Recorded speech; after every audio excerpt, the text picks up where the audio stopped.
मुझे देख तालिबे मुंतज़िर, मुझे देख शक्ल मजाज में, जो खुलूसे दिल की रमक भी है तेरे इदाए नियाज में। मुझे देख रिफत को हमें, मुझे देख पस्तिए का हमें, कभी बुलबुलों की सदा में सुन, कभी देख गुल के निखार में। मेरी एक शान खज़ां में है, मेरी एक शान बहार में। मुझे देख तालिब मुंतज़िर, मुझे देख शक्ल मजाज में, जो खुलूसे दिल की रमक भी है तेरे इदाए नियाज में। मुझे देख तालिब मुंतज़िर।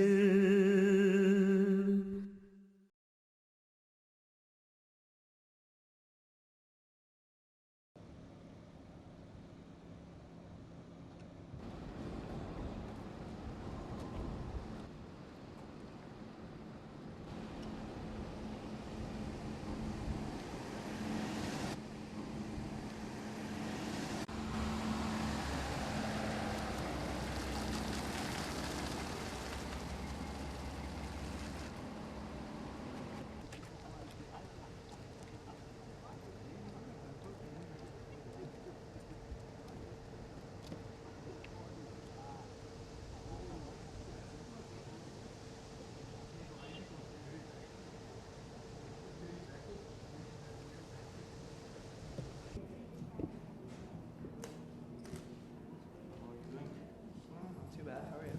Very good. Do we need to buy some pass to go into the first 14 miles, or? The first 14 miles. Are you staying at any of our campgrounds at all? Are you planning on taking a bus any farther out?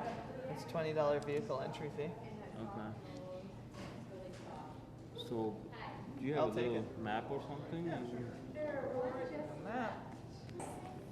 An hour's walk, we'll be Yes. carrying him on the back. Yep, Or is it? quite a few of them. Here is the trail map, and it tells you how long they are, whether they're strenuous or not, all those good things. And the trailhead for most of our trails, if you go downstairs and out the back door, it's right there. It's a strenuous hike, like,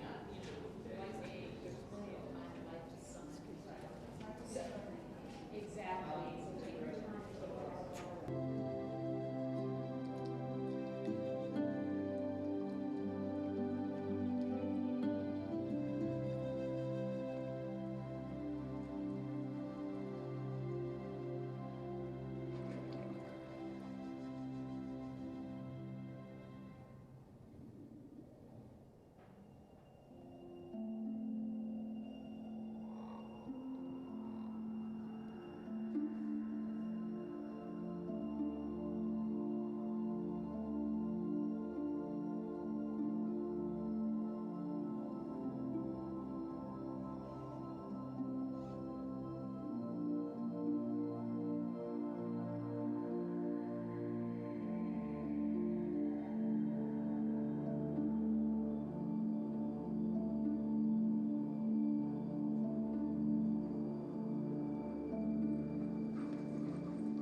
Tenali national park के visitor centre में हम इस वक्त मौजूद हैं। यहाँ पर park में पाए जाने वाले मुख्तलिफ जानवरों के मुतालिक इंफॉर्मेशन और उनके मॉडल रखे गए हैं। ये सामने जो आपके मॉडल है ये एक नर मूज़ का है। मूज़ अपने बड़े सींगों से और अपनी जिसामत की वजह से दूर से पहचाना जाता है। देखने में ये घोड़े से मुशाबहत रखता है और एक हलाल जानवर है, आप इसे खा सकते हैं और यहाँ पे इसका ख़ास तौर पर शिकार किया जाता है। शिकार के लिए ख़ास परमिट्स की ज़रूरत पड़ती है और उसके लिए आपको स्पेशल लाइसेंस बनवाने पड़ते हैं। बाईं तरफ माउंट मैकिनली का मॉडल जो है वो बना के रखा गया है। इसकी माउंट की पहाड़ी की असल तस्वीर जो है हम आपको दिखा चुके हैं।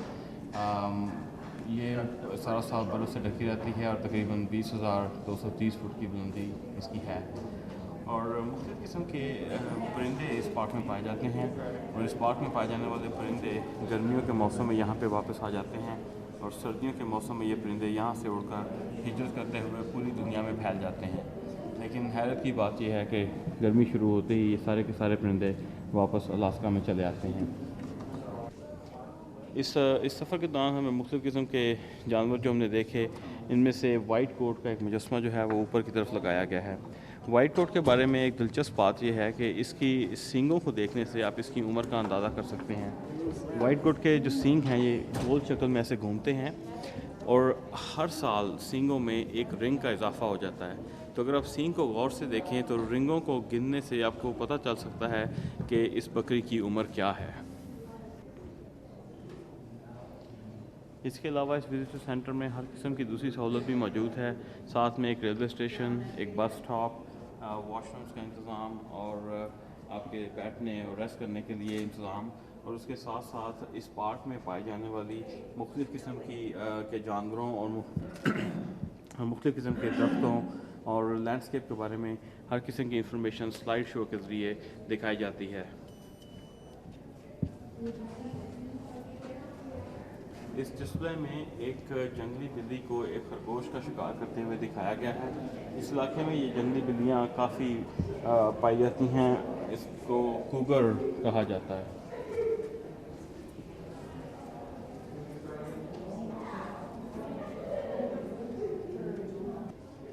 वेटलैंड्स में पाए जाने वाले एक परिंदे का ये डिस्प्ले दिखाया गया है जिसमें परिंदे को पानी की सतह से नीचे डुबकी लगाकर मछली पकड़ते हुए दिखाया गया है।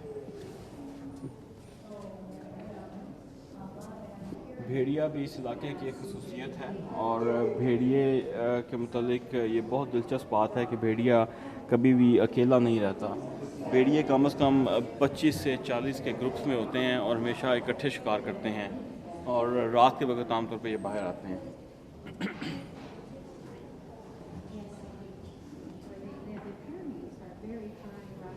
ये एक साइंसदान के मुताबिक यहाँ पे एक किस्सा लिखा हुआ है कि 1939 से 1941 तक रिसर्च की खातिर यहाँ इस इलाके में रहा और भेड़ियों के साथ रहा और उसने एक भेड़िए की एक फैमिली के साथ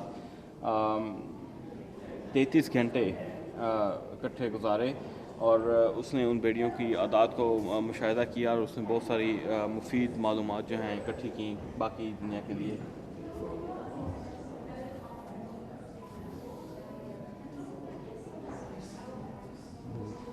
ये एक जानवर का शिकार किया हुआ शायद भेड़ियों का शिकार किया हुआ बचा खुचा जो हिस्सा जानवर का वो दिखाया गया है। ये जानवर करीबू था और मज़े की बात यह है कि इस जंगल में मरने वाले और शिकार होने वाले किसी भी जानवर की कोई भी चीज़ जो है वो बाकी नहीं बचती और ज़ाया नहीं होती। अगर एक भेड़िए ने इस जानवर को मारा है तो सारे भेड़िए इससे खाते हैं। जो बच जाता है वो कौवे, मुख्तलिफ़ किस्म के दूसरे परिंदे, लोमड़ियाँ और इस किस्म के दूसरे जानवर जो हैं उनका बाकी बचे खुचे पे गुजारा होता है। जब आप शिकार के लिए जाएं और अगर वहाँ पे भी एक जानवर आपको मरा हुआ मिल जाए और आप या उसे आपने मार के वहाँ पे छोड़ दिया है तो आप देखेंगे कि अगले दिन ही वो जानवर की हर चीज़ वहाँ से गायब हो जाएगी और मुख्तलिफ जानवर जो हैं उसके बचे खुचे पर अपना गुजारा करते हैं।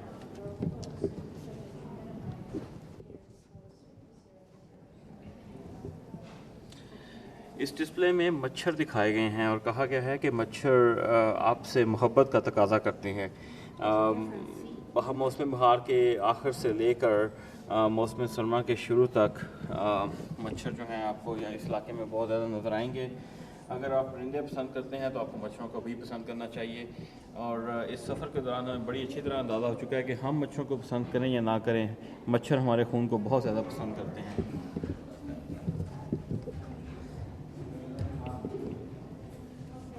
इस डिस्प्ले में नर और मादा मच्छर दिखाए गए हैं। नर और मादा मच्छरों की बनावट मुंह की मुख्तलिफ़ किस्म की होती है। नर मच्छर की मुंह की बनावट जो है वो फलों का रस चूसने के लिए बनाई गई है। नर मच्छर हमेशा फलों के रस पर गुजारा करता है। मादा मच्छर की बनावट अलबत्ता फलों का रस चूसने के साथ साथ खून चूसने के लिए भी बनाई गई है। जब मादा मच्छर खून चूसती है तो इस खून को अफजाइश नस्ल के लिए, अंडे देने के लिए इसको बहुत ज़्यादा ज़रूरत होती है। तो इसमें लिखा गया है कि जब मादा मच्छर आपका खून चूसती है तो आप इत्मीनान रखें, क्योंकि आपका खून जो है डेनाली के इलाके में फूड चेन के लिए एक बहुत अहम किरदार अदा कर रहा है।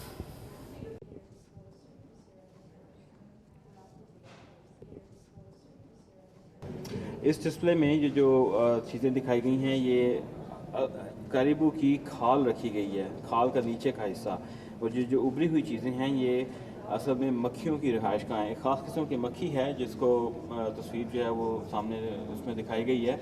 ये मक्खी करीबू की खाल में सुराख करती हुई उसकी खाल के नीचे चली जाती है और करीबू की जो चर्बी और उसकी खाल का जो नीचे का हिस्सा है उस पर गुजारा करती है।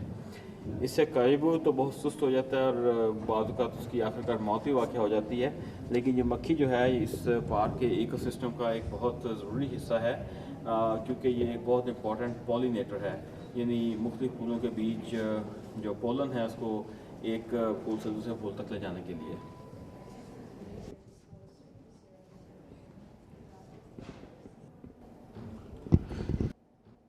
रीछ डेनाली नेशनल पार्क का एक बहुत अहम हिस्सा है। बेशुमार रीछ ग्रिजली बियर्स ख़ास तौर पर इस इलाके में बहुत ज़्यादा पाए जाते हैं, जो सफ़र करने वालों के लिए ख़तरा भी हो सकते हैं। पार्क वालों का कहना है कि हम रीछों को तो बदलने के लिए नहीं कह सकते, लेकिन हम आपको बदलने के लिए कह सकते हैं। और रीछों से बचाव का एक बेहतरीन तरीका ये है कि अगर आप कैंपिंग कर रहे हैं और अगर आप उस इलाके में रह रहे हैं तो जब आप खाना खा लें तो सबसे पहले अपना खाना बचा हुआ और जो बाकी हड्डियाँ वगैरह हैं उनको अच्छी तरह बंद करके, और बेहतर होगा कि एक हवा बंद डब्बे में करके उन्हें अपनी गाड़ी के अंदर ज़रूर बंद कर लें, वरना उसकी जो खुशबू है वो रीछों को अट्रैक्ट करेगी और रीछ लाजमी आपकी तरफ आएगा।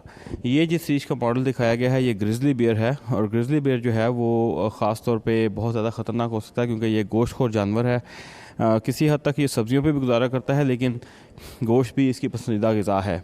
और आप इसके पंजों को देख सकते हैं कि बहुत शार्प पंजे हैं इसके, और इनके साथ ये शिकार को लम्हों में चीर फाड़ सकता है। ग्रिजली बियर्स 300 पाउंड से लेकर 800 पाउंड तक वज़नी हो सकते हैं, और अगर आपके पास अपने बचाव के लिए चाहे बंदूक भी हो उसके बावजूद ये ग्रिजली बियर्स आपके लिए बहुत ख़तरनाक हो सकता है। उसकी वजह यह है कि ग्रिजली बियर्स के दिल की धड़कन 20 पर मिनट होती है। 20 पर मिनट का मतलब है कि 3 मिनट तक ग्रिजली बियर को अगर ऑक्सीजन नहीं भी मिलती तो उसका पता भी नहीं चलेगा। अगर आपने बिल्कुल उसके दिल में भी गोली मार दी तो इसको कम से कम 6 से 7 सेकंड चाहिए जब तक उसको पता चले कि उसको गोली लगी है, और 6-7 सेकंड में ग्रिजली बियर बहुत तेज़ रफ्तारी का मुजाहरा करते हुए आप तक ना सिर्फ पहुंच सकता है बल्कि आपके लिए बहुत ख़तरनाक साबित हो सकता है। इस इलाके में पाई जाने वाली गुलहरियाँ रीछों और भेड़ियों और मुख्तलिफ़ किस्म के दूसरे जानवरों के लिए और ख़ास तौर पर उकाबों के लिए प्रोटीन से भरी हुई एक ग़िज़ा साबित होती हैं। इनको स्नैक्स भी कहा जाता है उनके लिए। इनका makeup for golden eagles diet, यानी सुनहरी ग़िज़ा है उकाब के लिए ख़ास तौर पर।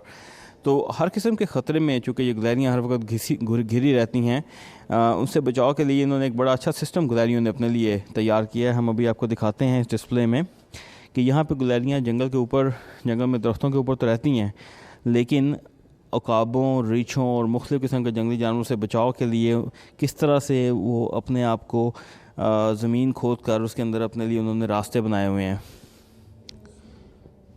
सुरंगें बनाई हुई हैं, और इन सुरंगों के ज़रिए वो एक जगह से दूसरी जगह जाती हैं। और आप देखें कि कितनी सफाई से उन्होंने वो पूरे के पूरे ज़मीन के हिस्से को काट के इस मॉडल में हमारे लिए महफूज कर दिया है।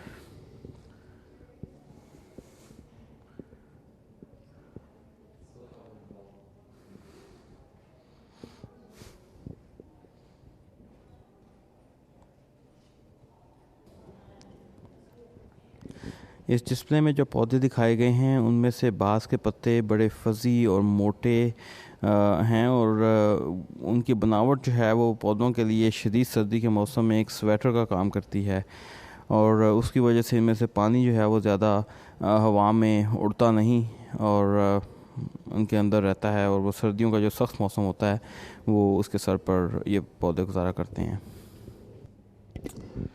इस डिस्प्ले में अलास्का में पाए जाने वाली मुख्तलिफ़ किस्म की चट्टानें और जो ज़मीन के अंदर मुख्तलिफ़ किस्म के पत्थर पाए जाते हैं वो दिखाए गए हैं। आम तौर पर ये ख्याल किया जाता है कि इस इलाके के पत्थर और चट्टानें मुख्तलिफ़ हैं, बिल्कुल मुख्तलिफ़ हैं पूरी दुनिया से, लेकिन तहकीक ने साबित किया है कि इस इलाके की चट्टानें असल में मुख्तलिफ़ नहीं हैं बल्कि ये मुख्तलिफ़ दूर दराज के इलाकों से यहाँ तक पहुँची हैं। शायद तारीख़ वाले पढ़ने वाले कुछ बता सकें कि मिलियंस ऑफ ईयर्स यानी कि करोड़ों साल के दौरान जो वाक़यात रुनमा हुए हैं उनमें ये चट्टानें किस तरह यहाँ तक पहुँची हैं। शायद कभी साइंस हमें इस बात का जवाब दे सके। मुख्तलिफ़ किस्म की चट्टानों के साथ साथ मुख्तलिफ़ रंगों की चट्टानें जो हैं वो भी अलास्का में पाई जाती हैं और इस डिस्प्ले में मुख्तलिफ़ रंगों की चट्टानें दिखाई गई हैं। बाज़ तस्वीर में आपने शायद पहले भी देखा हो, पहाड़ों के रंग मुख्तलिफ़ नज़र आ रहे थे मुख्तलिफ़ जगहों पे।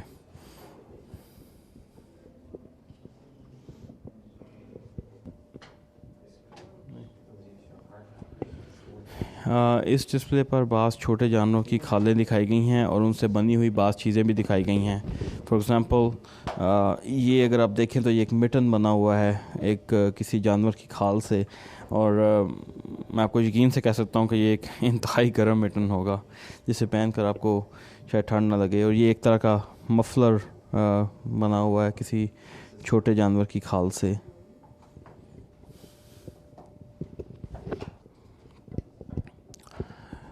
अलास्का में एक ज़माने में बहुत ज़्यादा सोना दरियाफ़्त हुआ था 19वीं सदी के आखिर पर और बहुत सारे लोगों ने उस वक़्त अलास्का आना शुरू किया था हज़ारों के हिसाब से, लेकिन आहिस्ता आहिस्ता वो सोने के ज़खायर ख़त्म होते गए, लेकिन दूसरी मादनियात जो हैं वो यहाँ पे बहुत ज़्यादा दरियाफ़्त हो चुकी हैं। इस तस्वीर में और इस मॉडल में दिखाया गया है कि शुरू में लोग किस तरह से मादनियात निकाला करते थे और किस तरह से यहाँ पे कानकुनी का काम होता था। इस माहौल में, इस टेम्परेचर में और इस तरह की रगड माउंटेन टेरेन जो बहुत सख्त इलाका है, आप अंदाज़ा कीजिए कि किस तरह से उस ज़माने में लोग रहते थे और किस तरह से उस ज़माने में लोग मशीनों के बग़ैर हाथ से काम करके यहाँ से मुख्तलिफ़ किस्म की मादनियात को निकाला करते थे।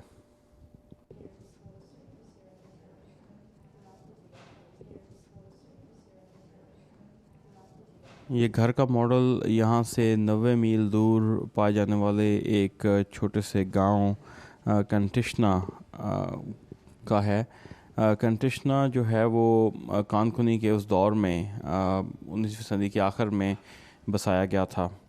बाज़ तस्वीर जो यहाँ पे दिखाई गई हैं वो 1871 से 1944 तक रहने वाले फेन किगली की तस्वीर हैं।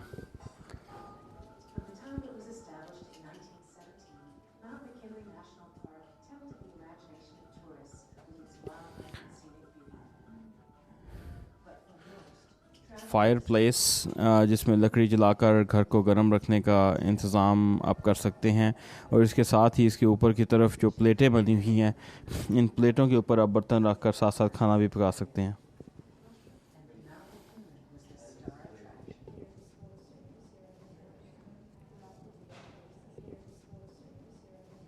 ये एक डॉग स्लेड का मॉडल है। डॉग स्लेड उस छोटी सी गाड़ी को कहते हैं जिसके आगे कुत्ते बांधकर उन कुत्तों को भगाया जाता है घोड़ों की तरह और उसके पीछे लोग होते हैं। जो बंदा गाड़ी को चला रहा होता है उसको मुशर कहा जाता है क्योंकि वो मुश मुश करके कुत्तों को भागने के लिए हुक्म देता है।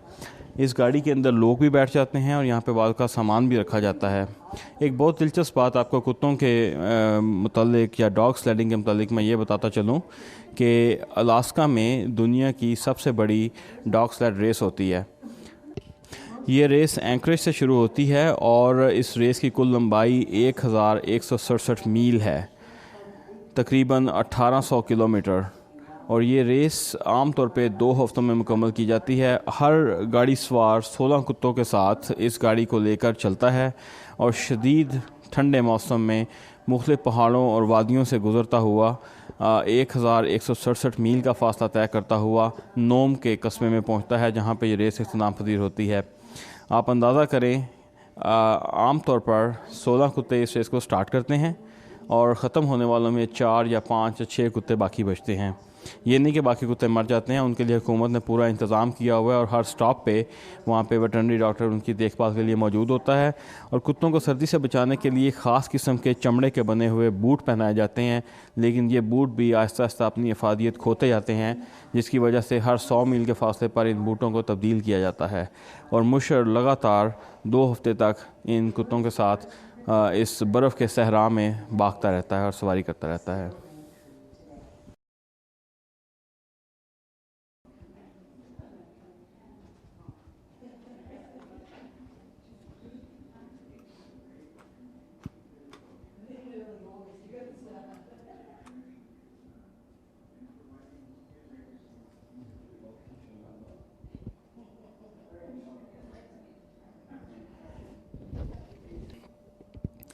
जो पार्क में लोग आते जाते हैं, पार्क में मुख्तलिफ़ किस्म का शोर बढ़ता जाता है। क्योंकि ये लोग माहौलियात के बारे में बहुत हसास वाक़े हुए हैं, तो इन्होंने इस चीज़ का अंदाज़ा कर लिया है कि यहाँ पे लोगों के आने की वजह से मुख्तलिफ़ किस्म का शोर बढ़ रहा है। तो उन्होंने उस शोर को नापने के लिए और उस शोर के जो असरात हैं पार्क के ऊपर पड़ रहे, उनको देखने के लिए मुख्तलिफ़ किस्म के माइक्रोफोन स्टेशंस जो हैं वो सेट किए हैं। ये माइक्रोफोन स्टेशन पार्क में मुख्तलिफ़ जगहों पर इस तरह से लगाए गए हैं कि ये वहाँ पे आने वाली हर किस्म की आवाज़ों की एक तस्वीर नीचे स्टेशन तक भेजते रहते हैं, और उस तस्वीर की मदद से पार्क रेंजर्स ये जानने की कोशिश कर रहे हैं कि पार्क में किस किस्म की आवाज़ें ज़्यादा होती जा रही हैं। ये जो मुख्तलिफ़ किस्म के बटन लगाए गए हैं, अगर आप एक बटन दबाएं तो उस मौसम में पार्क में आने वाली जो आवाज़ें हैं वो आप इस हेडफोन के ज़रिए अपने कानों में सुन सकते हैं। ये बिल्कुल नेचुरल आवाज़ें हैं और उसके साथ साथ जो उसमें इंसानी आवाज़ों की आमेज़श है वो भी आपको सुनाई देगी। अब तक के तहकीक के मुताबिक इंसानी आवाज़ें आहिस्ता आहिस्ता पार्क में आने वाली कुदरती आवाज़ों पर हावी होती जा रही हैं। मौसम ख़ज़ां के मौके पर आने वाली आवाज़।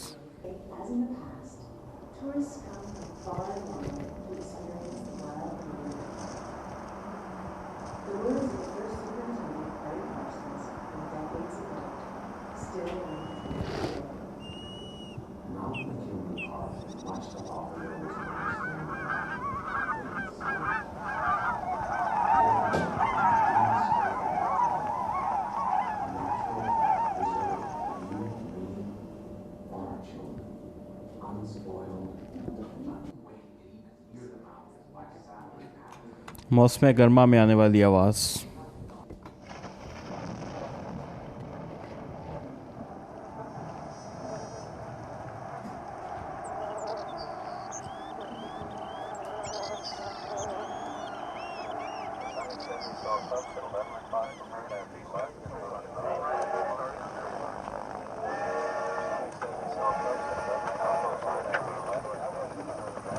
इन आवाज़ों में ट्रेन, हेलीकॉप्टर और लोगों के बातें करने की आवाज़ भी शामिल हो गई है। अब देखते हैं मौसम बहार में आने वाली आवाज़।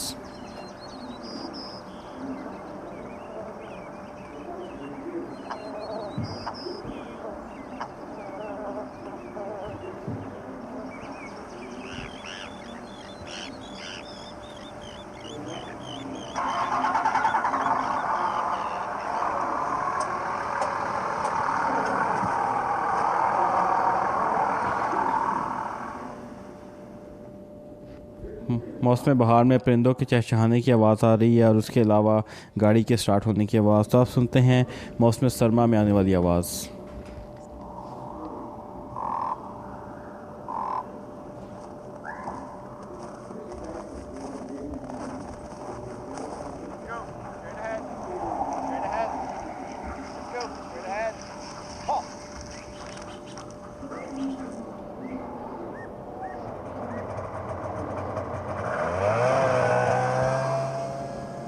मौसम सरमा में आने वाली आवाज़ों में मुशर्स की आवाज़ जो डॉग स्लेडिंग कर रहे हैं, और उसके साथ साथ स्कीडूज़ की आवाज़ भी शामिल हो गई है।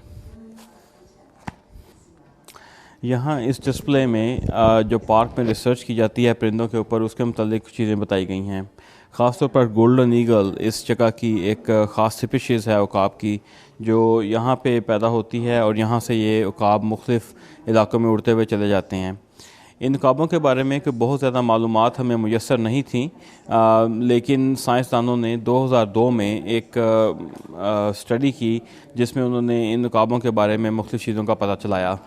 उन्होंने ये टेक्निक इख्तियार की कि 90 ग्राम का बना हुआ एक ट्रांसमीटर इस साइज़ का छोटे उकाबों की बैक पे लगा दिया, मुख्तलिफ़ किस्म के बैकपैक्स में बंद करके, जो कि इस तरह के मटेरियल से बने हुए थे जो 3 साल में खुद ब खुद गिर के ज़ाया हो जाएं। इन ट्रांसमीटर से हाई फ्रिक्वेंसी सिग्नल्स निकलते हैं जो सैटेलाइट के ज़रिए ट्रैक किए जाते हैं, और उन सिग्नल्स के ज़रिए ये पता चलाया गया कि ये उकाब कहाँ जाते हैं और क्या करते हैं। तो पता ये चला कि पहले साल में बेशुमार उकाबों के बच्चे मर जाते हैं और ज़ाया हो जाते हैं। उसकी वजह यह है कि वो पहली बार ख़ुद से शिकार के लिए निकलते हैं और उनको किसी किस्म की गाइडेंस नहीं होती और एक्सपीरियंस नहीं होता, और वो बहुत दूर तक सफ़र करते चले जाते हैं। आज उकाबों की जो यहाँ पे तादाद है वो कम होती जा रही है, ख़ास तौर पर मगरबी अमेरिका और कनाडा के प्रेरीज़ के हिस्से में। तो इस स्टडी के बाद कुछ उम्मीद पैदा हुई है कि उनको बचाने के लिए कुछ इक़दाम किए जा सकेंगे।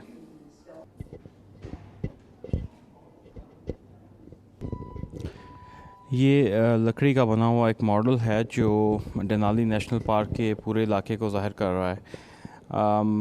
अगर हम दिखा सकें तो यहाँ पे कि कहीं हमने रात अपनी गुजारी थी और फिर हम चलते हुए शुमाल की तरफ सफ़र करते हुए ऊपर आए हैं। इस वक्त हम उस कॉर्नर में कहीं मौजूद हैं जहाँ पे विज़िटर सेंटर है, और या जिस जगह पे हम इस वक्त खड़े हुए हैं। इस नक्शे में मुख्तलिफ़ पहाड़ियाँ दिखाई जा रही हैं। यहाँ पे जो सबसे ऊंची पहाड़ी है वो माउंट मैकिनली उसका नाम है, वो तकरीबन 20,230 फुट बुलंद है। उसकी 2 चोटियाँ हैं, एक 19,000 कुछ फुट है और एक 20,230 फुट है। उसके बाईं तरफ भी जो पहाड़ हैं वो भी 15,000 से 13,000 11,000 फुट तक बुलंद हैं।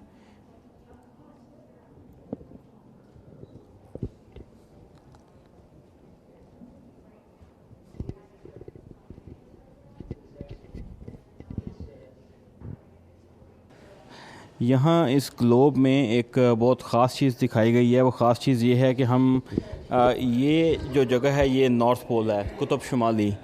कुतुब शुमाली से थोड़ा सा नीचे एक ख़ास ज़मीन के लेवल पर जो जंगलात पाए जाते हैं उनको बोरियल फॉरेस्ट कहा जाता है। इस वक्त हम ये डेनाली नेशनल पार्क में मौजूद हैं। डेनाली नेशनल पार्क से आप देख सकते हैं कि कुतुब शुमाली का फ़ासला बहुत कम है। हम अमेरिका, कनाडा, स्कैंडिनेविया और साइबेरिया में बेशक हर तरफ ग्लोब के चलते जाएं, लेकिन उस ख़ास लेवल तक रहें तो हम इस जंगल से कभी बाहर नहीं आ सकते। ये जंगल ने एक तरह से पूरी दुनिया का अहाता किया हुआ है ज़मीन के एक ख़ास लेवल पर।